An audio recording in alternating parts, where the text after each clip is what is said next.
আজি হেজাৰ হেজাৰ ৰাইজৰ উপস্থিতিত দৰং ওদালগুৰি লোকসভা সমষ্টিৰ প্ৰাৰ্থী হিচাপে আজি মনোনয়ন পত্ৰ দাখিল কৰিলোঁ।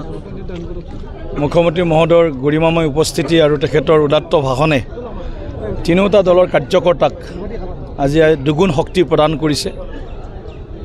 আমি আশাবাদী দৰং ওদালগুৰি নৱগঠিত লোকসভা সমষ্টিত NDA পুনৰবাৰ ব্যাপক ব্যৱধানত জয়যুক্ত হ'ব।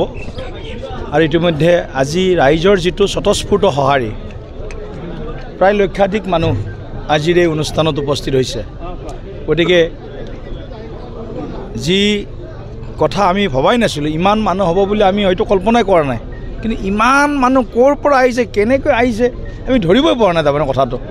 গতিকে এইটোৱে আমি বিশ্বাস আমাৰ জন্মিছে যে ৰাইজে মন খুলি আকৌ এবাৰ নৰেন্দ্ৰ মোদী ডাঙৰীয়াক আশীৰ্বাদ দিবৰ কাৰণে আহিছে। আৰু মই প্ৰতিগৰাকী ভোটাৰ ৰাইজৰ ওচৰত কৃতজ্ঞতাৰে মই ধন্যবাদ জ্ঞাপন কৰিছোঁ। অনাগত দিনত তেখেতসকলৰ এই যিটো উৎসাহ আৰু যিটো সঁহাৰি, এইটোৱে হ'ব আমাৰ কাৰণে আশীৰ্বাদ। চাই লওঁ এতিয়া প্ৰতিদ্বন্দ্বীটো, এতিয়া আপোনালোকে কালি তেওঁলোকৰ নমিনেশ্যনবিলাক দেখা পাইছে। গতিকে মৰ্ণিং শ্ব'জ যি ডে বুলি কোৱা হয়, যি মূলা বাঢ়ে তাৰ দুপাততে চিন। তো কিছু একাংশ ভোট আছে তেওঁলোকৰো, এইটোক আমি নিৰ্ণয় কৰিব নোৱাৰোঁ। তো তেওঁলোকৰ সেইখিনি ভোটে মানে বিৰোধী শিবিৰত বিভাজন হ'ব। গতিকে প্ৰতিদ্বন্দ্বী শব্দটোৰ অৰ্থটো হয় কি, যোনে সমানে টক্কৰ দিব পাৰে তেওঁহে প্ৰতিদ্বন্দ্বী। যোনে 1000 মাইল দূৰত অৱস্থান কৰে তেওঁতো প্ৰতিদ্বন্দ্বী নহয়। গতিকে দৰং ওদালগুৰি লোকসভা সমষ্টিত তেনেকুৱা টক্কৰ দিব পৰা প্ৰতিদ্বন্দ্বী বিৰোধী ৰাজনৈতিক দল নাই। চাই লওঁ, এইটো কথাই ক'লোঁ। এতিয়াতো ৰাইজৰ কিমান ভোট দিয়ে, ৰাইজে যদি 100টা ভোটৰ 100টাই দিয়ে, 22 লাখ ভোটৰ যদি 22 লাখ পোল হৈ যায়, তেতিয়াহ'লে আমি 10 লাখ ভোটত মোটামুটি আমি জিকিম। তো 22 লাখ ভোটত যদি 16 লাখ 15 লাখ পলিং কৰে, তেতিয়াহ'লে আমি মিনিমাম 4.5 পৰা 5 লাখ ভোটত জিকিম। মাইনৰিটি ভোট যথেষ্ট পাম।